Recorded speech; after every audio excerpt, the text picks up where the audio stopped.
it is. What are you going to tell him? Tell me the truth.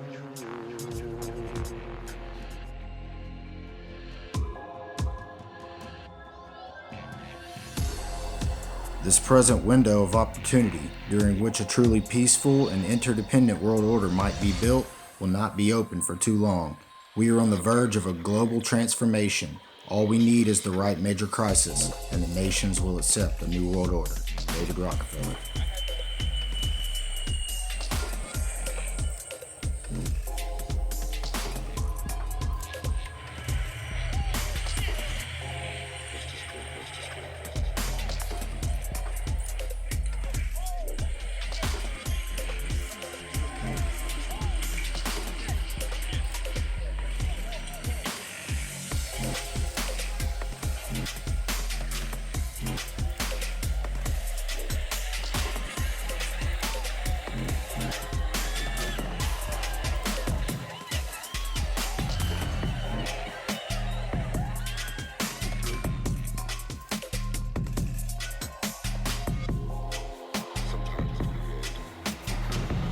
Came here for the truth. What is it you believe? I believe that people prefer to lie to themselves. That's the truth.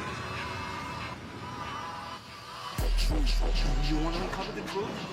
You gotta let it go. Let it go.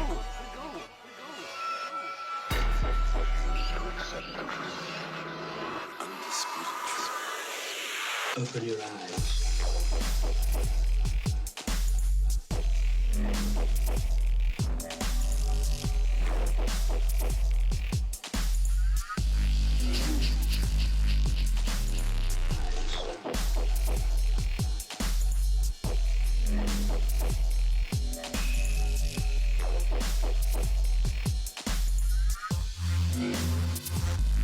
Able to face the truth.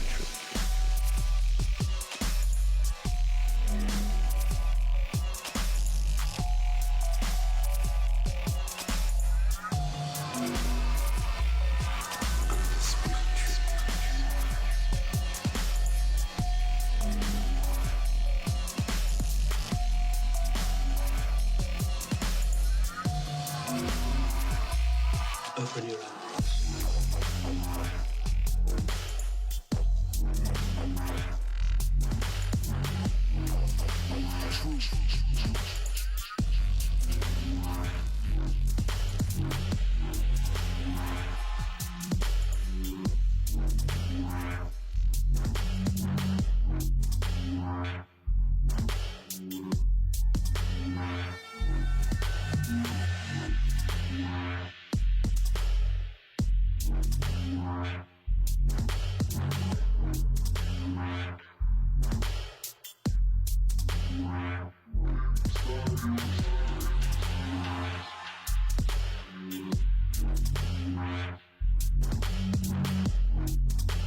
What is it you believe? I believe people prefer to lie to themselves and face the truth.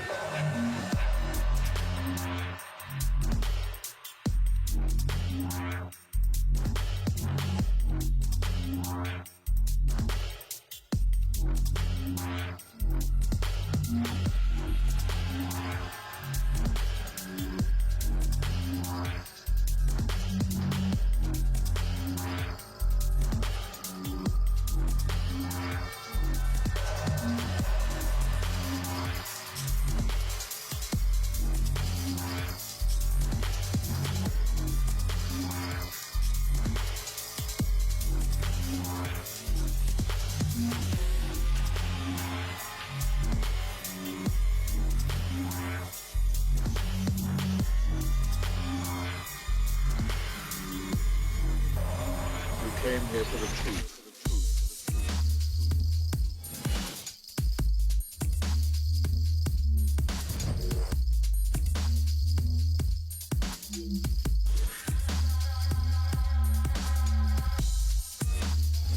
Someone's been following us.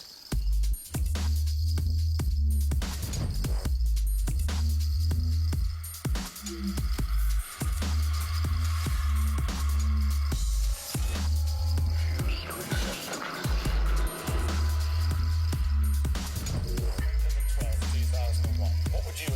president?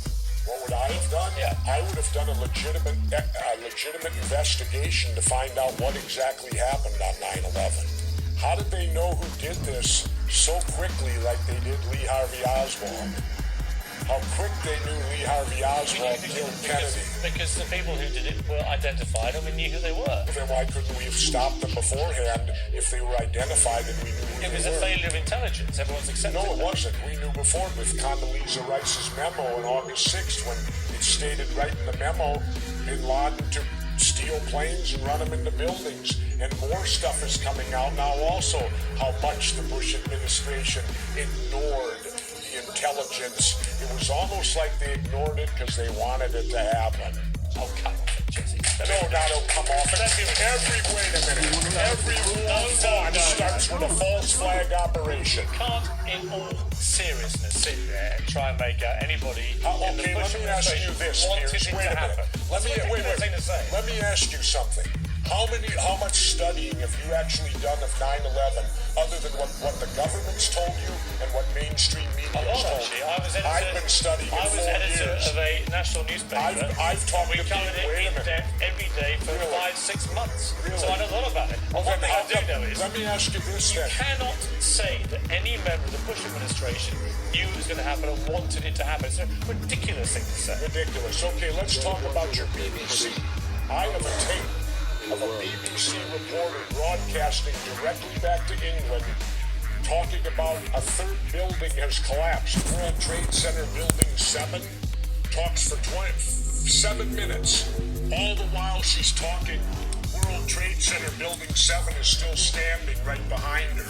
It didn't fall for another half hour. Yet they were doing a pre-broadcast back to England that yes, it's true, You need to that take a this break here. building fell and it hadn't fallen If yet. you're trying to make out the British Broadcasting Company, one of the most respected news organisations in the world, was inventing huge buildings falling over, you need to have a break, Jesse. Come back after the break, and we'll talk about Israel and Iran. Kidding me? This is a fact, my friend. We must rebuild our infrastructure, which is in a very serious state of disrepair. And we must assure that the noble cause of military service remains the high calling that will attract the very best. All this costs money, costs more than we have.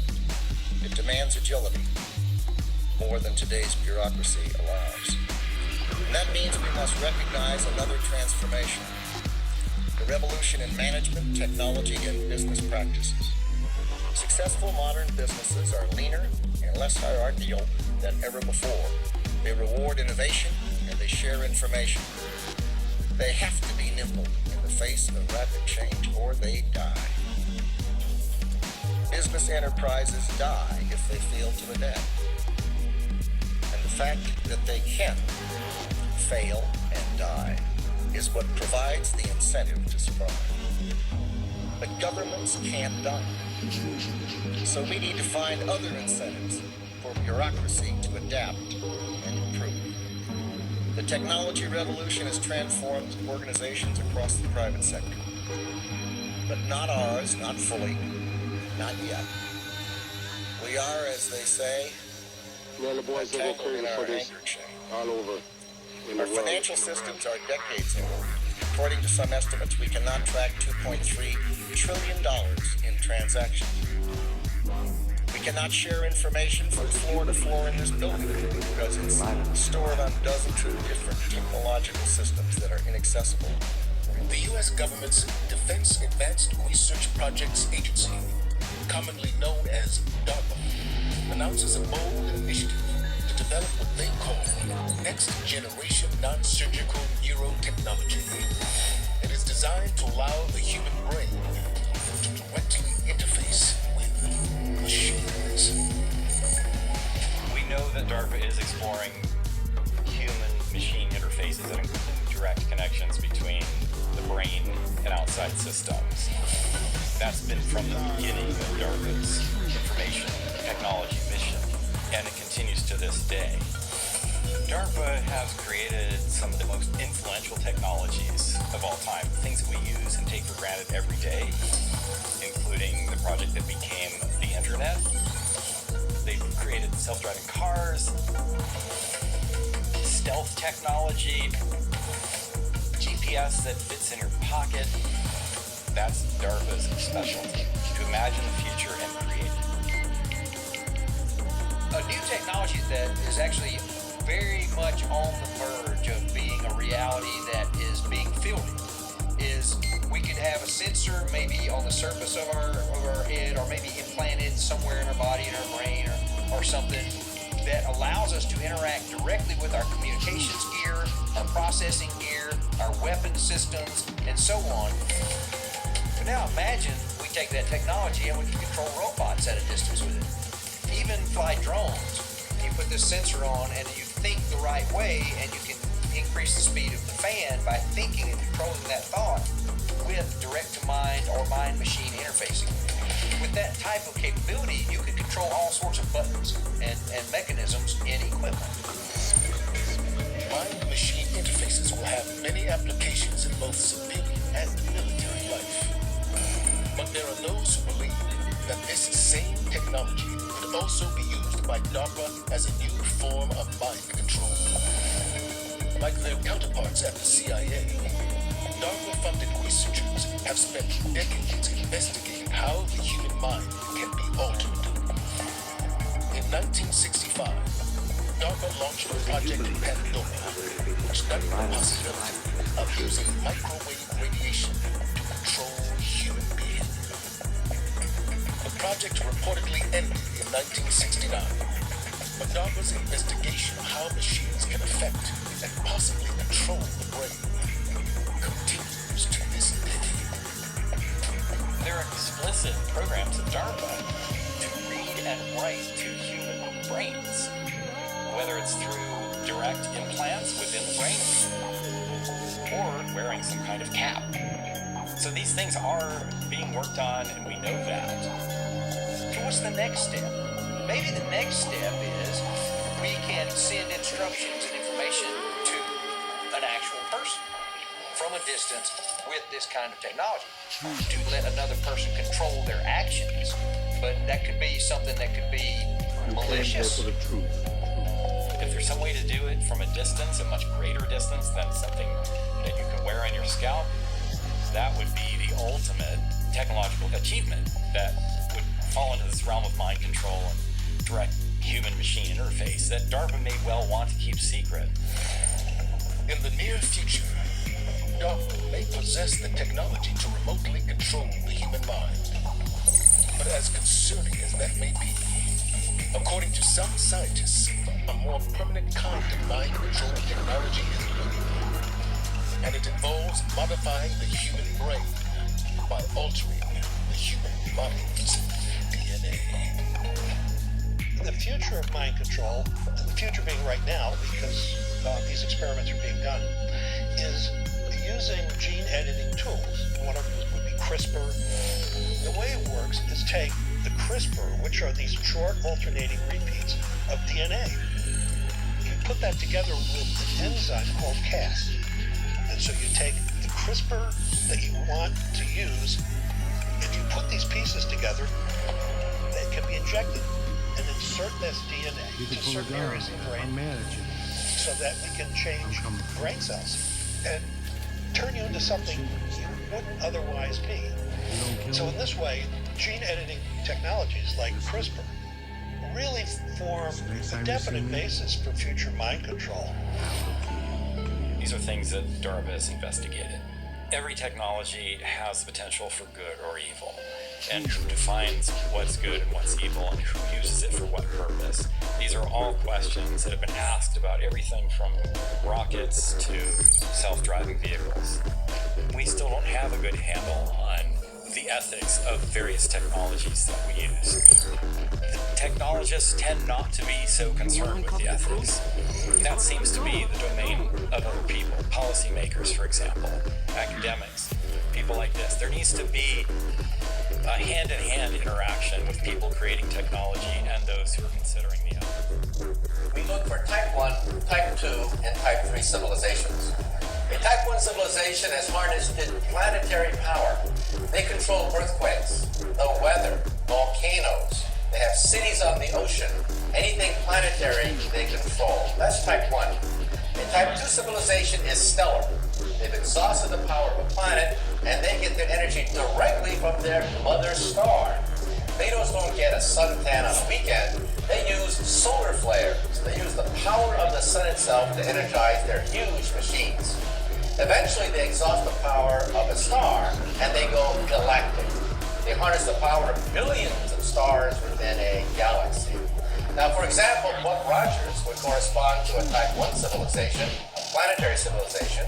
Star Trek and the Federation of Planets, who have colonized a few star systems, will correspond to a type 2 system. And the Empire of Star Wars would correspond to a type 3 civilization. Now, what are we on this scale? We are type 0. We don't even rate on this scale. We get our energy from, not from stars or galaxies, we get our energy from dead planets, oil and coal. But we can calculate when we will attain type 1 status in about 100 years. Now, every time I read the newspaper, I see evidence of this historic transition from type 0 to type 1. And I am privileged to be alive in the most important era in the history of the human race, the transition from type 0 to type 1. I read the newspaper and I see evidence of this everywhere. What is the European Union? The European Union has been formed to oppose NAFTA, that is the United States, Canada, and Mexico. But why? Because we're seeing the beginnings of a type 1 economy. Huge planetary trading blocks are the beginnings of a type 1 economy. And what language will this type 1 economy speak? Everywhere I go around the world, I find that the elites all speak English as a second language. In the future, the planet Earth will be like that. Everyone will speak their own native language, but on top of that, there will be a type 1 language, probably English. There's also going to be a type 1 culture and a type 1 political system as well. You can go anywhere on the planet Earth and show people pictures of two individuals that are instantly recognizable by any human, Madonna and Arnold Schwarzenegger. In other words, we're talking about Hollywood movies. We're talking about rock and roll, rap music, blue jeans. That's going to be the planetary culture of the planet Earth. And what is the internet? The internet is the beginning of a type 1 telephone system. That's all it is. And so this transition is perhaps the most important transition of all time. Some people don't want it. They fear this transition because this transition is to a planetary civilization tolerant of many cultures. These are the terrorists. In their gut, they fear this because they know they are witnessing the birth pangs of the beginning of a new planetary civilization, and the terrorists want nothing to do with it. This transition is also the most important because it's not clear if we're going to make it. When we look at outer space, we see no evidence of type 1, 2, or 3 anywhere. No evidence whatsoever. The mathematics say that there should be thousands of type 1, 2, and 3 civilizations in the galaxy. We see no evidence of any whatsoever. And why is that? Because the transition from type 0 to type 1 is the most dangerous of all transitions. We may not make it. It's a race against time. On one hand, we have the forces of integration, the forces of tolerance, a multicultural fabric emerging before our eyes. On the other hand, we have weapons of mass destruction, germ warfare, nuclear warfare, also the rise of international terrorism. They are obstacles to reaching a type 1 civilization. So in other words, perhaps they didn't make it in outer space. If one day we have starships and visit other star systems, perhaps we'll find planets whose atmospheres are irradiated or whose atmospheres are too hot to bear life because they did not make the transition from type 0 to type 1. Now, by the time you're type 2, you are immortal. Nothing known to science can destroy a type 2 civilization. Even a supernova cannot destroy a type 2 civilization. They'll either move their home planet or they'll simply stop the nuclear fires from exploding. And by the time a civilization becomes galactic, they may in fact have the ability to control the fate of the galaxy itself. By the way, if you're type 3, you will explore the galaxy not by sending Captain Kirk on an Enterprise hopping from star system to star system. That would take millions of years to explore the Milky Way galaxy. The way you do it is you would create a robot, have the robot land on a moon, it would create a factory. It would make millions of copies of itself on this moon, which is quite stable, and send these to other moons. Then each of these would create another factory. Starting with one robot, you would have a million, then a million, and a million, million, until you had a sphere expanding near the speed of light, containing trillions of these robots. They would land on a moon. As World War II rages across several continents, the claimed architect and eventual designer of the same arch, Aero Sarin, is secretly enlisted by the United States military to work for a new clandestine organization. Its name? The OSS, Office of Strategic Services, or as it is known today, the CIA. The fact that Aero Sarin was in the OSS designing weapon systems during World War II, and at a time when the OSS was looking into ways to weaponize weather, makes his whole connection to the design of the St. Louis Arch extremely interesting. Now, that isn't to say I believe it can control the weather, but it does open the door to the idea that it might have been one of the things Saarinen was out to achieve. While at the OSS, Saarinen designed buildings and weapon systems, many of which were never completed or built. Is it possible he later used these secret plans to engineer the St. Louis Arch, creating something that can actually control or perhaps harness the weather? Controlling the weather is the ultimate super weapon. It's even more powerful than the atomic bomb. So if Aero Saarinen was involved in analyzing and studying the possibility of weather modification, you put all those factors together, and I think you have a guy that basically conducted a big, giant weather modification experiment with the St. Louis Arch. Weather as a weapon. There are some who think the idea is not as preposterous as it seems. Especially when considering that even today, many world governments are pouring millions of dollars into research designed to manipulate weather. I think weather modification has definitely been an ongoing endeavor of governments all over the world for decades. The St. Louis Arch appears to be an experiment in weather modification. The HARP device appears to be an experiment in weather modification. Who knows what the Russians or the Chinese are doing? There's some sort of technology out there. There's been lots of work in the field of weather control, using silver iodide inside of thunderstorms to decrease the size of hail. That goes on in many parts of the world to alleviate that problem. They're always firing rockets into the atmosphere in China to manipulate the weather. But is this a good idea? You wonder if you could steer a tornado. What would it take? Even a nuclear weapon might just nudge it, if even that. One challenge with that is your shockwave is going to be hard to focus, perhaps, and it might cause the damage you were hoping to avoid with the tornado. I would be looking at how much can I control or change local pressures in the atmosphere near and around the tornado. These are forces at work that could wipe out major cities. And we're finding out every day new things that we've never seen before. So maybe the lesson learned here is we shouldn't meddle with forces that we don't really understand, because we may not like the result. America's not a democracy. But you ask the most intelligent people, what form of government America is supposed to be, they'll say democracy. Because that's what they've been brainwashed. They've been psyoped into believing that. They believe that we're in Iraq. They believe we're in Iraq to promote democracy.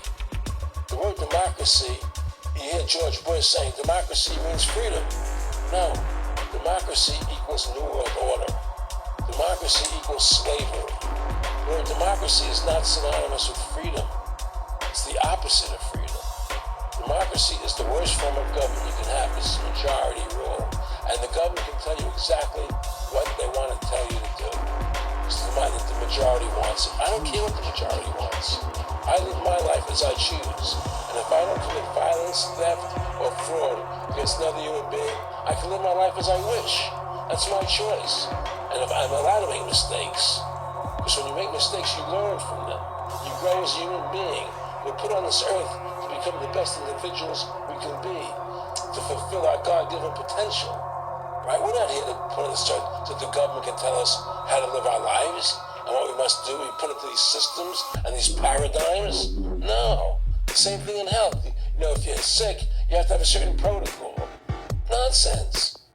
You know, be individuals, think for yourself, have critical thinking, you know. And so what's happened is that because they've taught everybody that we're a democracy, which is not true, now, so then in 1913, they bring the Federal Reserve System into being, right? And now you have this Federal Reserve System, which then in 1913 got the right to create money for the government, when before that the government created its own money.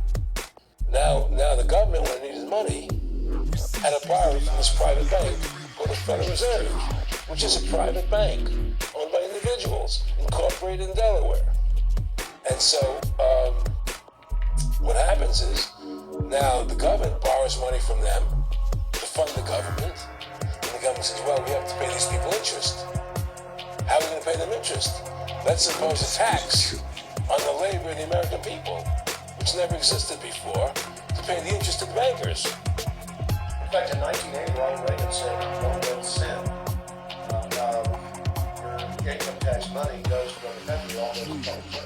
Well, it was the Grant Commission report that said that not one nickel goes to the infrastructure of the country. You know. I guess Reagan quoted that. Right. And so, but the point I'm trying to make is that by creating this Federal Reserve System, the government now became dependent on these private banks for money. And they started taxing us, you see. And so now what happens is that in 35, I believe it was, Social Security started. And they gave you Social Security cards, said now to use for identification, Social Security number right on the card, right? And through Social Security, they started deducting money out of your paycheck. That was the first time they were ever could take money out of your paycheck, because people agreed to it because it goes back to their retirement fund. And so then when they instituted the income tax again, they started taking money out of your paycheck because Social Security could do it. And then they could do it again. You see what I'm saying? And so now they've even taken control of the tax payment itself. They really like you're a slave. They're making it right there when you make it. Exactly. They don't even trust the public enough to send them a check. Right. They take it out automatically because they know people aren't going to want to pay it. So what's happened is that with the implementation of the Federal Reserve System, the government has become invested in these bankers, and they get their money from the bankers. And so then they impose a tax on us, which makes us more slaves, making it more difficult for us to survive, right? Giving them more profits. And now what's happened is that through the Federal Reserve System, the bankers have pretty much taken control of our government. It doesn't matter Republican and Democrat anymore, because they're both the same. Neither one of them are talking about shutting down the Federal Reserve System or stopping the payment of taxes, you know, or any of the big issues that face Americans, right? So I had a friend, Nick Rockefeller, okay, who was one of the Rockefeller family, and he, when I was running for governor in Nevada, he came to me, introduced himself to me through an attorney, and we became friends. We started talking about things, and I learned an awful lot from Mr. Rockefeller. And one of the things that we used to talk about was the ultimate plan of the banking industry, what they want to accomplish. And the goals of the banking industry, not just the Federal Reserve System, but the private banks in Germany and England, all over Italy, all over the world, they all work together. They're all central banks, and they're all part of the Communist Manifesto. You know, central banking is one of the major planks of the Communist Manifesto. We talk about America being a capitalistic country, but yet at the same time we have a central bank that plans everything for us, right? And the graduated income tax is another plank of the Communist Manifesto, right? So right there you have two major planks of the Communist Manifesto that were brought in because of the Federal Reserve System, okay? So the ultimate goal that these people have in mind is the goal to create a one-world government run by the banking industry, run by the bankers, and they're doing it in sections. The European currency, the euro, and the European Constitution is one part of it. Now they're trying to do it in America with the North American Union, right? And they want to create a new currency called the Amero, right? And the whole agenda is to create a one-world government where everybody has an RFID chip implanted in them. All money is to be in those chips, right? There'll be no more cash. And this is getting straight from Rockefeller himself. This is what they want to accomplish. And all money will be in the chips. And so now instead of having cash, anytime you have money in your chip, they can take out whatever they want to take out whenever they want to. If they say you owe us this much money in taxes, they just deduct it out of your chip digitally. Total control. And if you're like me or you, and you're protesting what they're doing, they can just turn off your chip. And you have nothing. You can't buy food. You can't do anything. It's total control of the people. And that chip's connected to a database that has your purchasing records, what you do, Everything is in there, you know? And so they want a one-world government controlled by them, everybody being chipped, all your money in those chips, and they control the chips, and they control people, and you become a slave, you become a serf to these people. That's their goal, that's their intention. What is the Bilderberg Group? The Bilderberg Group is the unofficial name of the Bilderberg meetings. It's also referred to as the Bilderberg Conference or Bilderberg Club. The Bilderberg Group convenes in a 3-day forum once a year to address issues of common interest among representatives from the United States and European nations. What's more, the Bilderberg Group has been the source of a number of conspiracy theories and rumors due to the secretive nature of the meetings and the number of high-powered people who attend them. The Bilderberg meeting has been held for 65 years straight, with the exception of 1976, when the meeting was cancelled due to a scandal involving the leader, Prince Bernhard of the Netherlands. Meetings have been held in various locations in the participating countries, including the US, Turkey, Canada, Germany, Italy, and Switzerland, and are usually held in luxury hotels. Participants of these meetings spend 3 days discussing some of the major issues, such as climate change, artificial intelligence, free trade, and the future of work. But let's now take a look back and see where Bilderberg Group got its start. The beginning. The origin of the Bilderberg Group can be traced back to Polish politician Józef Ratzinger. He advocated for an international conference to be held in order to promote better cooperation between European countries and the United States. He envisioned the US and Europe working closely together on economic, political, and defense issues that affected both regions. Ratzinger took this idea to Prince Bernhard of the Netherlands, who ran with it. He contacted the head of the CIA, Walter Bedell Smith, who passed the suggestion on to President Eisenhower's advisor, Charles Douglas Jackson. Jackson and Bernhard worked out the particulars, agreeing that 2 people from each participating nation, 1 liberal and 1 conservative, would be invited to attend the conference. Ultimately, 11 Americans and 50 delegates representing 11 countries in Western Europe agreed to attend, and these attendees represented the economic, social, political, and cultural sectors of their respective countries. Purpose. The first conference was held at the Hotel de Bilderberg in Oosterbeek, Netherlands. It lasted from May 29th to the 31st in 1954. The Bilderberg website states the conference consisted of informal discussions to help create a better understanding of the complex forces and major trends affecting Western nations in the difficult post-war period. The initial goal of the group was to promote Atlanticism, or the strong relationship between the US and Europe, and prevent another world war. However, that goal has evolved over the years.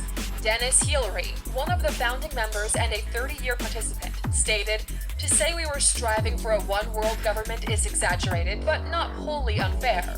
Those of us in Bilderberg felt we couldn't go on forever fighting one another for nothing and killing people and rendering millions homeless. So we felt a single community throughout the world would be a good thing. But how exactly do they go about achieving this goal? Rules and procedures. The meetings follow the Chatham House Rules, a system that's been used since 1927 for debating controversial topics. Under these rules, any information or opinions presented in discussions could be taken from the meetings and used however the participants saw fit, but it could never be disclosed who said what or who was part of a particular discussion. This rule is meant to foster open debate. It's an attractive environment to speak freely and candidly without the fear of a controversial soundbite being played to death in the media or torn apart on social media. At the meetings, no resolutions are proposed. There are no formal action plans. No votes are taken, and no policy statements are issued. Any reporters that get anywhere near the conference are typically immediately arrested. The whole conference is shrouded in secrecy, and the privacy of those who attend is a very high priority. But what kind of people are on the guest list? Who attends? A steering committee comprised of 2 members from 18 participating nations meet twice a year to discuss the participant list and to plan out programs.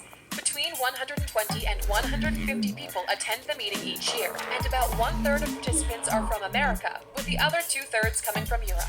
Roughly 1 in 3 participants are politicians or government officials, and the others come from a wide range of sectors including finance, the media, academia, and industry. But of course, these people aren't just random, but are often the most successful in their fields. They are the heads of banks, board members of large companies, CEOs, and even heads of state. A list of participants for every meeting since 1954 is posted on the Bilderberg website in a rare move of transparency. However, one source connected to the group stated that others whose names are not listed tend to drop by to participate just for a day or two in the forum. Past participants have included Queen Beatrix of the Netherlands, King Juan Carlos of Spain, and executives from IBM and AT&T, Bayer, Deutsche Bank, Fiat Chrysler, and Google. Jeff Bezos, Bill Clinton, Gerald Ford, Margaret Thatcher, Bill Gates, and Prince Philip are all other well-known participants. Although they claim to have diverse representation, less than 25% of the participants are women, and as mentioned in a 2017 article in The Guardian, there were more senior executives in attendance from Goldman Sachs than people of color. But let's now look more specifically at the most recent meeting. The 2019 meeting. According to the available information, the 2019 meeting was held in Montreux, Switzerland at the Hotel Montreux Palace from May 30th to June 2nd. Notable participants included Audrey Azoulay, the Director General of UNESCO, Jose Barroso, the Chairman of Goldman Sachs International, Jared Cohen, the CEO of Jigsaw, a subsidiary of Alphabet Inc., Reid Hoffman, co-founder of LinkedIn, Jared Kushner, son-in-law and senior advisor to President Trump, who was recently impeached, Satya Nadella, the CEO of Microsoft, and the King of the Netherlands. The agenda of each meeting dating back to 1954 is also included on the Bilderberg website. Items on the 2019 agenda included a stable strategic order, what's next for Europe, climate change, China, Russia, Brexit, the future of capitalism, the ethics of artificial intelligence, the weaponization of social media, the importance of space, and cyber threats. The current chairman presiding over the group is Henri de Castries, a French businessman. And that's just about all the public information that's known about this meeting. And of course, the lack of information has... We got here. Yeah, Mrs. William Klein, who's wrecking an office. I just wanted to meet them face to face. I wanted them to admit what they were doing. Who is they? He was in the office of the Trilateral Commission. Yeah, the Trilateral Commission. All right, what is the Trilateral Commission? It's an organization founded in 1973 by David Rockefeller to bring together business and political leaders from the United States, Europe, Japan, so they could work together for better economic and political cooperation between their nations. Well, that's what they'd like us to believe. But you see, what they're really up to is a scheme to plant their own loyal members in positions of power in this country, to work to erase national boundaries, create an international community, and in time, bring about a one-world government with David Rockefeller calling the shots. I take it they're pressing charges? Yeah, well, he broke a globe and some UNICEF artwork. Well, they're in on it too. Okay, Mr. Klein, if I'm just telling you, our whole way of life as we know it is in show him? Oh, he's got these magazines. Conspiracy Review, Suppressed Truth Roundup. Master plan is exposed. Yeah, well, you're still not convinced. Would you like to hear the names of just a few of the people who have been on the Trilateral Commission? Not particularly. James Earl Carter. Heard of him? Look, Mr. Klein. Henry Kissinger. You heard of him? Walter Mondale. Who? Mr. Klein, this is John Anderson. George Bush. Now, you remember at the convention, everybody thought it was going to be Ford for V. You know what happened? David Rockefeller just picked up the phone, put in a call. Hey, Ronnie, forget Jerry, it's George. Bye. So, no matter who won in November, they had their man in the White House. Are you through? Yeah, I guess. Okay. Listen, I'm sorry for yelling. It's just, I get so agitated when I think about what they're doing. Try and relax now, Mr. Klein. You have a seat over there. You can give all this information to Sergeant Heaton. Okay? Thank you. Sit down. Maybe we can get on out of here. Thank you. Here you go.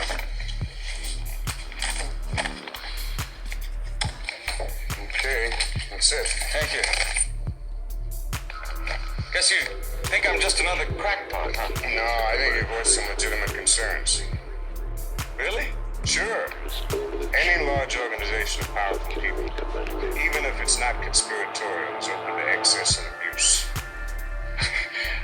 You know, you're the first person who's really understood what I'm talking about. Well, I think you got some very valid criticisms of the commission. Right. And I'm certainly going to bring them up at the next meeting. What? I'm a member. Oh, God, no! It's the same reason that it will never, ever, ever be fixed. It's never going to get any better. Don't look for it. Be happy with what you got. Because the owners of this country don't want that. I'm talking about the real owners now. The real owners, the big wealthy business interests that control things and make all the important decisions. Forget the politicians. The politicians are put there to give you the idea that you have freedom of choice. You don't. You have no choice. You have owners. They own you. They own everything. They own all the important land. They own and control the corporations. They've long since bought and paid for the Senate, the Congress, the state houses, the city halls. They got the judges in their back pockets. And they own all the big media companies, so they control just about all of the news and information you get to hear. They got you by the balls. They spend billions of dollars every year lobbying to get what they want. Well, we know what they want. They want more for themselves and less for everybody else. But I'll tell you what they don't want. They don't want a population of citizens capable of critical thinking. They don't want well-informed, well-educated people capable of critical thinking. They're not interested in that. That doesn't help them. That's against their interest. That's right. They don't want people who are smart enough to sit around the kitchen table and figure out how badly they're getting fucked by a system that threw them overboard 30 fucking years ago. They don't want that. You know what they want? They want obedient workers. Obedient workers. People who are just smart enough to run the machines and do the paperwork and just dumb enough to passively accept all these increasingly shittier jobs with the lower pay, the longer hours, the reduced benefits, the end of overtime, and the vanishing pension that disappears the minute you go to collect it. And now they're coming for your Social Security money. They want your fucking retirement money. They want it back so they can give it to their criminal friends on Wall Street. And you know something? They'll get it. They'll get it all from you sooner or later because they own this fucking place. It's a big club, and you ain't in it. You and I are not in the big club. By the way, it's the same big club they used to beat you over the head with all day long when they tell you what to believe. All day long, beating you over the head in their media, telling you what to believe, what to think, and what to buy. The table is tilted, folks. The game is rigged. Nobody seems to notice. Nobody seems to care. Good, honest, hard-working people, white collar, blue collar, doesn't matter what color shirt you have on. Good, honest, hard-working people continue. These are people of modest means. Continue to elect these rich cocksuckers who don't give a fuck about them. They don't give a fuck about you. They don't give a fuck about you. They don't care about you at all. At all. At all. You know? nobody seems to notice, nobody seems to care. That's what the owners count on. The fact that Americans will probably remain willfully ignorant of the big red, white, and blue dick that's being jammed up their assholes every day. Because the owners of this country know the truth. It's called the American dream, but you have to be asleep to believe it.